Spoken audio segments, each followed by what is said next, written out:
انسان کی زندگی میں جو چیزیں اسے بہت زیادہ نقصان دیتی ہیں اور بہت پیچھے چھوڑ دیتی ہیں، دنیاوی معاملات سے لے کر روحانی، اخلاقی، قلبی اور قرب الہی کے معاملات تک کو جو چیزیں نقصان پہنچاتی ہیں، ان میں ایک بڑی چیز غفلت ہے۔ ایک لفظ ہوتا ہے جو ہمیں اکثر سننے کو ملتا ہے کہ آپ کی توجہ نہیں ہے۔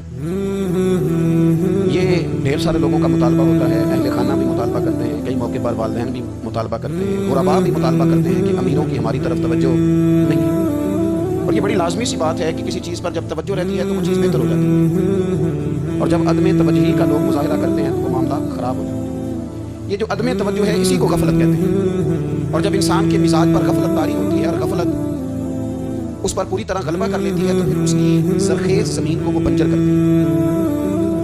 غفلت انسانی دل کے لیے بڑی نقصان دہ چیز ہے اور انتہائی تکلیف اور ضرر کا باعث ہے۔ دلوں پر جو قحط نازل ہوتا ہے، قحط، ویران ہو جاتے ہیں دل، اور جو دلوں پر خشکی نازل ہوتی ہے کہ طبیعتیں خشک ہو جاتی ہیں، یہ غفلت کی وجہ سے ہوتی ہے۔ جو لوگ غافل ہو جاتے ہیں نا، اپنے معاملات کا دھیان نہیں رکھتے، دیکھیں نا، آپ کو کھانا کھاتے بھی غافل نہیں ہونا چاہیے۔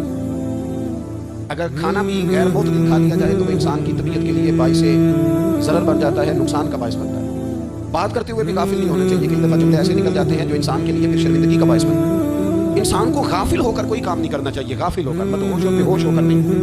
غفلت دل کو ویران کرتی ہے، طبیعت میں خشکی لاتی ہے۔ غافل کبھی نہ بنے۔ قرآن مجید فرقان حمید میں ارشاد فرمایا کہ اقترب للناس حسابهم، فرمایا لوگوں کے حساب کا وقت قریب آ گیا، وهم فی غفلۃ معرضون، اور وہ ابھی بھی غفلت میں منہ پھیرے ہوئے ہیں۔ ٹائم آ گیا حساب دینے کا، لیکن وہ بھی غافل ہیں۔ ہمارے جو زیادہ تر نقصان زندگی میں ہوئے ہیں وہ صرف ہماری غفلت کی وجہ سے ہوئے۔ ہم نے چیزوں پر توجہ نہیں دی، چیزیں گڑبڑ ہو گئی۔ جس آدمی نے پھول لگائے ہوں، پھل لگائے ہوں، کھیتی لگائی ہو، وہ دانہ ڈال کے پانی دے کے فارغ نہیں ہو سکتا، اسے توجہ کرنی پڑتی ہے۔ اور کسی نے کہا تھا مالی جیندے ہوں تو پھر بوٹے سوکھتے نہیں۔ اگر موجود ہونا ان کو سینچنے والا، رکھوالی کرنے والا، تو پھر ان کی جڑیں کبھی خشک نہیں ہوا کرتی۔ ہماری جو غفلتیں یہ بڑی ضرر کا باعث ہیں، نقصان کا باعث ہے، اور مجبوری معاف ہوتی ہے، غفلت معاف نہیں ہوتی۔ اسکول میں پڑھتے تھے، مدرسے میں پڑھتے تھے، ایک مجبوری ہو گئی جی، خدا نہ خواستہ گھر میں کوئی پریشانی ہو گئی تو اساتذہ اس پر سزا نہیں دیتے۔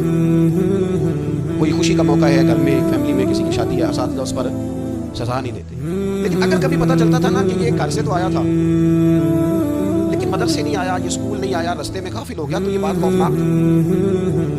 یہ قابل سزا جرم تھا کہ تو غافل ہو گیا اپنی پڑھائی سے، تو گھر سے آیا اور یہاں نہیں آیا۔ غفلت قابل سزا ہوتی ہے، مجبوری کی معافی ہوتی ہے۔ ہمارا آج کل جو مسئلہ ہے وہ غفلت کا ہے۔ ڈھیر سارے لوگ ہیں، سمجھدار بھی ہیں، سیانے بھی ہیں، معاملہ فہم بھی ہیں، باشعور بھی ہیں، تعلیم کی ڈگریاں بھی رکھتے ہیں، لیکن اگر ان کی زندگیوں کی تکلیفوں کو دیکھا جائے اور بے آباد روح کو دیکھا جائے اور سجدوں سے ان کی دوری کو دیکھا جائے تو ایک ہی بات سمجھ میں آتی ہے کہ پتہ سارا ہے، لیکن لے ڈوبی ہے غفلت، توجہ نہیں کی۔ لائق بچہ بھی نالائق ترین زندگی گزارتا ہے، اس لیے اس کے لائق ہونے کے ساتھ ساتھ اس کا توجہ کرنا بھی تو ضروری ہے۔ میرے لائق کا کیا فائدہ اگر وہ محنتی نہیں، اگر وہ توجہ ہی نہیں کرتا، اپنا سبق دھیان سے سنتا پڑھتا ہی نہیں، نہ مرضی لائق وہ پیچھے رہ جائے گا۔ اور کئی نالائق ہوتے ہیں، رٹا لگا کے پاس ہوتے ہیں، پر چلو رٹا تو لگاتے ہیں نا، محنت تو کرتے ہیں نا، جدوجہد تو کرتے ہیں۔ کئی نالائق جدوجہد کے باعث آگے گزر جاتے ہیں، اور کوئی اسی چکر میں رہ جاتے ہیں، میں بڑا لائق ہوں، کل پڑھ لوں گا، پرسوں پڑھ لوں گا، ہفتہ تیاری کر کے پاس ہو جاؤں گا۔ اپنی زندگی سے غفلت کا پردہ اٹھا، اور غفلت اس کے لیے فیصلہ کرنے کی ضرورت ہوتی ہے، پلاننگ کرنے کی نہیں، فیصلہ کرنے کی ضرورت ہوتی ہے کہ میں نے اب غفلت کر لی۔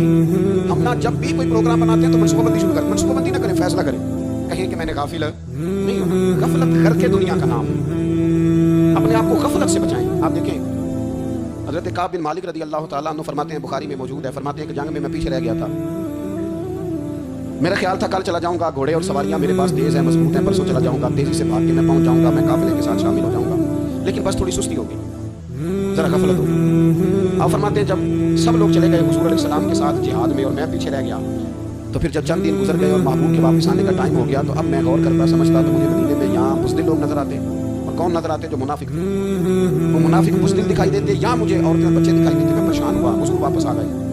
جنہوں نے بہانے کیے تھے نا منافقین، یہ مجبوری تھی اس لیے نہیں جہاد میں گئے، یہ جنہوں نے بہانے کیے تھے انہیں مل گئی معافی، اور میں نے سچ بولا، میں نے کہا یا رسول اللہ میں غافل ہو گیا۔ اب کہتے ہیں میں نے جب کہا نا حضور سستی ہو گئی تھی، ذرا غفلت ہو گئی، تو بندہ محبوب سے غافل ہو جائے، بندہ وہیں سے غافل ہو جائے، جو دم غافل سو دم کافر، سانو مرشد اے ہو پڑھایا۔ جب کہا نا حضور کو غلطی ہو گئی، کوئی مجبوری نہیں تھی، تو فرماتے باقیوں کو معافی مل گئی، میرے ساتھ حضور ناراض ہو گئے۔ ایک دن نہیں، 2 دن نہیں، 50 دن حضور ناراض رہے. مدینے کی گلیوں نے مجھے پہچاننا چھوڑ دیا. در و دیوار سے مجھے یوں لگتا تھا کہ میں پردیسی ہوں. فرماتے ہیں میں مسجد میں آتا تھا، میں جب محبوب کو دیکھتا تو حضور رخ انور پھیر لیتے، اور مجھے پتا تھا جب میرا چہرہ ادھر ادھر ہوتا تو پھر قریب رحمت کی نظر فرماتے ہیں. 50 دن مسلسل. پھر مجھے حکم ہوا کہ بیوی بھی بھیج دو، میکے بچے بھی بھیج دو، ننھیال یعنی تنہا رہ جاؤ. فرماتے ہیں میں نے کہتے تنہائی کاٹی، لیکن شکر اللہ کا یہ ہے کہ میں سچا تھا، بس ذرا بھول گیا تھا، بس ذرا غفلت ہو گئی تھی. تو فرماتے ہیں پھر اللہ تبارک و تعالیٰ نے میرے اوپر فضل یہ فرمایا کہ میری توبہ کا اعلان رب نے قرآن مجید میں فرمایا. تو غافل نہ بنے گا. ہمارا نہ مسئلہ یہ، اور آپ نے ناراض نہیں ہونا. ڈھیر سارے لوگ غافل ہو جاتے ہیں، مالدار بھی غافل ہیں، صاحبان علم بھی اللہ ماشاء اللہ بہت ساری جگہوں پہ غافل ہیں. جن لوگوں کو 4 لوگ جاننے لگ جاتے ہیں، کوئی مقام حاصل ہو جاتا ہے، وہ بھی بہت ساری جگہوں سے غافل ہو جاتے ہیں. اللہ ماشاء اللہ. غفلت بڑی تکلیف والا مسئلہ. جو لوگ سمجھتے ہیں نا میں اب گڈ بک میں آ گیا ہوں، اب میں اچھا ہو گیا ہوں، اب میرے لیے خیر کہا جاتا ہے، مجھے اچھائی شاید یہ مستقل میرے ساتھ رہے گی، تعریف ہی ہوگی ہمیشہ، وہ بھی غافل ہو جاتا ہے. اور یہ غفلت ٹھیک نہیں ہوتی. وجہ دیکھنی چاہیے کس وجہ سے انسان کو وقار مل رہا، عزت مل رہی. اپنی زندگی سے غفلت کو اتار پھینکے. تھوڑی دیر کی تو غفلت ہوتی ہے، لمبی تو نہیں. 2 منٹ کے لیے صرف اس نے ڈرائیونگ کرتے ہوئے چہرہ موبائل کی طرف کیا تھا، 2 ہی تو منٹ لگے تھے. لمحوں نے خطا کی تھی، صدیوں نے سزا پائی. لمحوں نے خطا کی تھی، صدیوں نے سزا پائی. ایک لمحے کے لیے غافل ہوئے تھے اور صدیاں نسلیں روتی رہ گئی. بچے تڑپتے رہ گئے، اہل خانہ پریشان رہ گئے، ماں باپ ساری زندگی روتے رہے. لیکن یہ 2 منٹ کے لیے یہ غفلت جو ہے یہ بڑی تکلیف والا معاملہ. اپنی زندگی سے غفلت کو اتارنا ہے، غافل نہیں بننا. ہر وقت توجہ اور ساری باتوں پہ توجہ. بعض اوقات لوگ ایک طرف توجہ کر کے ایک طرف سے غافل ہو جاتے ہیں. نہ، توجہ ہمہ پہلو رکھنی ہے. ہمارے ذمہ جتنے بھی حقوق ہیں ان سب پر توجہ، ہر چیز کا خیال. ایسا نہ ہو کہ عبادت کرتے رہ جائیں اور حقوق العباد ہم سے چھوٹ جائیں، اور حقوق العباد اتنے زیادہ ادا کریں. صاحب مجھے کہنے لگے ایک دفعہ بڑے وسوق کے ساتھ کہنے لگے جی معاذ اللہ سبحان اللہ، نہیں جی ٹائم ملتا پھر نماز کا جی کریے، روزی کمانا بھی تو عبادت ہے. تو میں نے کہا آپ نے عبادت کرنے ایک حصہ قبول کیا ہے، آپ نے کل عبادت نہیں قبول کی. عبادت کل ہے، ہمہ پہلو. ایک حصہ آپ قبول کر کے نکل گئے، باقی آپ نے چھوڑ دی. تو کسی ایک طرف سے بھی غافل نہیں ہونا. جتنی ذمہ داریاں ہیں، جتنی ڈیوٹیاں ہیں، ان سب کا خیال.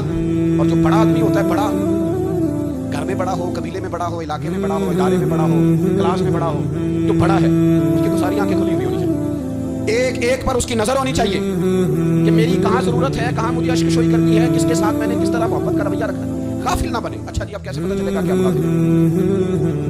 یہ کیسے پتہ چلے گا؟ آپ کسی بندے سے بھی پوچھ لیں حالات کیا ہیں تو کہتے ہیں اللہ کا شکر ہے کبھی کسی کا دل نہیں دکھایا، اللہ کا شکر ہے جی زمانہ ہو گیا 5 نمازیں پڑھتا، اللہ کا شکر ہے. یہ کیسے پتہ چلے گا غافل؟ پہلی علامت ہمارے علماء اور صوفیاء نے غافل بندے کی. اس آئینے میں میں نے اور آپ نے اپنا آپ دیکھنا ہے. غافل بندے کی پہلی علامت یہ ہوتی ہے کہ وہ دنیاوی کاموں میں چست ہوتا ہے اور اللہ اور اس کے رسول کی فرما برداری میں سست ہوتا ہے. یعنی نماز کے وقت تو اسے نیند ستاتی ہے، پریشانی ہوتی ہے، لیکن اگر کسی جگہ مال مل رہا ہو، پیسے مل رہے ہو، وہاں جانا ہو تو پھر اسے کوئی چیز بھی تنگ نہیں کرتی. دنیاوی کاموں میں چست ہوگا، یعنی ٹی وی کے آگے، موبائل کے آگے وہ گھنٹوں بیٹھا ہوا ہے. اور اگر اسے 25 منٹ قرآن پاک سننا پڑ جائے، اگر اسے 20 منٹ دینی محفل میں بیٹھنا پڑ جائے، اگر اسے کہا جائے کہ تو 20 رکعت نماز نفل ادا کر، دنیاوی کاموں میں چست ہے، دینی کاموں میں. غفلت کی پہلی علامت. پھر ذاتی معاملات میں پیسہ خرچ کرنا ہو تو ڈھیر سارا، کسی غریب کی مدد کر دی ہو. ہمارے ایک دوست ہیں وہ اکثر کہا کرتے ہیں، وہ کہتے ہیں آج کل کسی سے کہنا فلائی کام میں، دینی کام میں، کسی کی مدد میں کچھ 4 پیسے خرچ کرنے ہیں تو لوگ کہتے ہیں ہاتھ تانگ ہے. ہاں کوئی سستا پلاٹ ملتا ہونا، اور اگر یہ سمجھ آ جائے کہ وہ مجبور ہے بیچارہ بیچنے والا تو پھر کہتے ہیں میں 2-3 دوستوں کو پھاڑ لیتا ہوں. ذاتی کاموں میں جب بندہ چست ہو اور دینی کاموں میں سست ہو تو مطلب یہ ہے کہ بندہ غافل ہے. پہلی علامت غفلت کی. اور غفلت کی دوسری نشانی یہ ہے کہ انسان گناہ کے کاموں کو معمولی سمجھنے لگ جاتا ہے. یہ غافل بندے کی نشانی ہے. گناہ کو معمولی سمجھتا ہے، چھوٹا سمجھتا ہے. آج کل لوگ کہتے نہیں میں کو اکیلا کر رہا ہوں، ساری دنیا کرتی ہے. اور جناب کیا ہو گیا اگر یہ غلطی ہو گئی تو بندے سے ہو ہی جاتا ہے. گناہ کو معمولی سمجھنا، چھوٹا سمجھنا اور کہنا پھر کیا ہو گیا ہے، انسان سے غلطی ہو جاتی ہے.